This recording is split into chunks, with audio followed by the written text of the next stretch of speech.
Welcome to Sinewy Sports and Science Nutrition. I am absolutely pumped you're here today because we're tackling something that is so often misunderstood, performed completely wrong, and honestly, downright dangerous if you don't know what you're doing. We're talking about building those coveted shoulder boulders.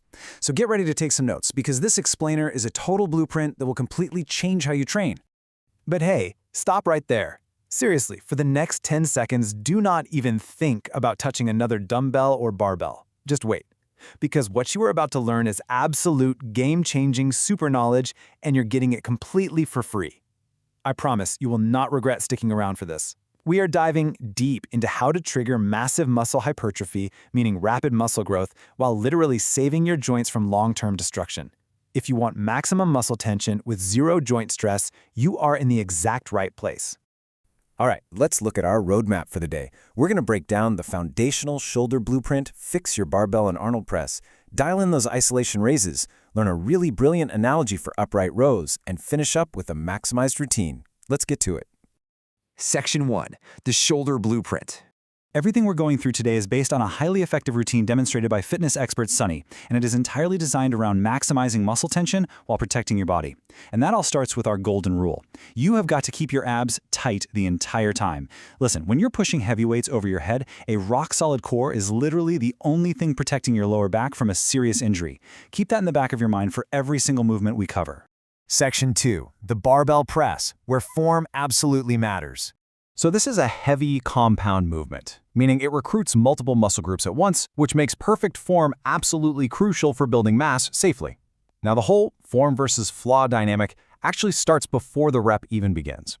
The biggest flaw, trying to awkwardly deadlift or muscle the barbell up from the floor with a rounded back. You're going to blow your back out before the workout even starts. The proper form is to stand right over the bar and use the power of your hips to swing it up safely to your collarbone.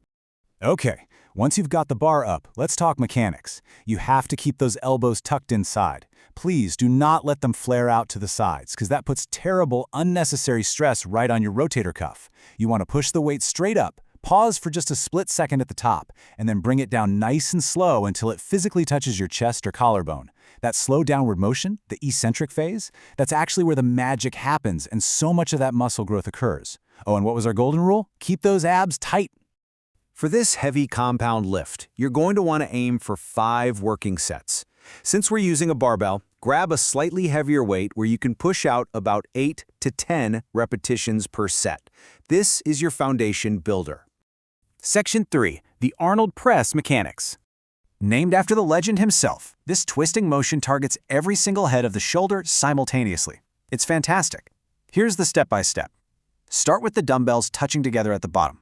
Then, as you push up, you're going to twist your wrists outward until the weights touch again at the very top.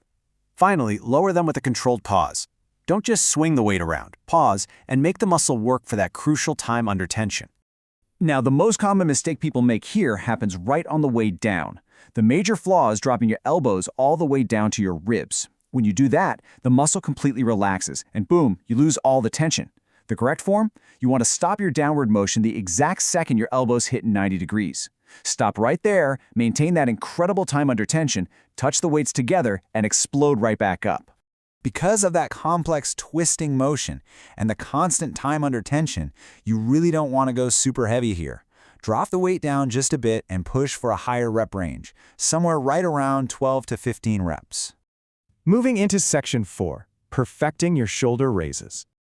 All right, we've done our heavy pressing, so now it's time for isolation movements, like the side lateral raise, to really sculpt things out. First off, keep your chest pushed out proudly. Second, and this is the real secret sauce, your elbows must lead the movement. Kind of imagine a string pulling your elbows up to the ceiling before your hands even move. Finally, keep your hands slightly tilted downward, almost like you're pouring out 2 pitchers of water. That exact combination perfectly isolates the side shoulder muscle.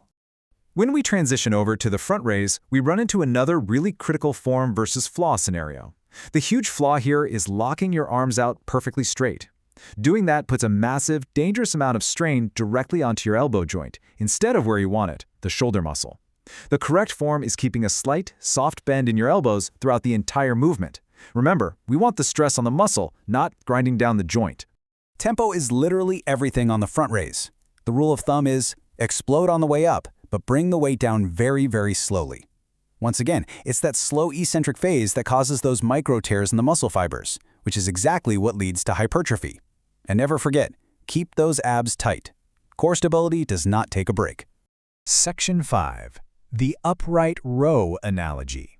For our final pulling movement, upright rows can honestly be a bit tricky to visualize, but there's this hilarious and perfect mental cue for it. Pretend your pants just fell down, and you need to aggressively pull your pants back up. Imagine grabbing the waistband and just yanking them straight up your body. I know it sounds funny, but it locks your form in perfectly every single time. Just like we talked about with the lateral raises, the upright row is completely driven by the elbows. You want to point your elbows straight up to the roof. By pulling those imaginary pants up and driving those elbows high, you beautifully target the traps and the front shoulders, finishing off those muscles with a really intense focused pull. And finally, Section 6, maximizing your routine. So, we've broken down all the mechanics, the major flaws, and the tension strategies. Here is your master blueprint, so definitely feel free to screenshot this. You start with the barbell press for 5 sets of 8 to 10 reps, heavy, elbows tucked in. Then hit the Arnold press for 12 to 15 reps, keeping the weight lighter and enforcing that strict 90-degree stop for tension. Then you isolate with your side and front raises for 10 to 12 reps, maintaining that soft elbow bend. And you finish strong with upright rows for 10 to 12 reps, driving those elbows to the roof. If you keep your rest periods tight, this entire highly focused routine will only take you about 40 to 50 minutes. I'm going to leave you with one final thought. You now have the absolute perfect blueprint for shoulder growth. But the question is, will you leave your ego at the door? Will you lower the weight to prioritize perfect form, tight abs, and strict muscle tension? Because true muscle growth only happens when the mechanics are flawless. If you got value out of this explainer, you've got to hit that subscribe button. Make sure you follow Sinewy Sports and Science Nutrition on Instagram, Facebook, and YouTube, and drop a comment below letting us know exactly what muscle group or science breakdown you want us to explain next. Stay focused, keep learning, and go build those shoulders.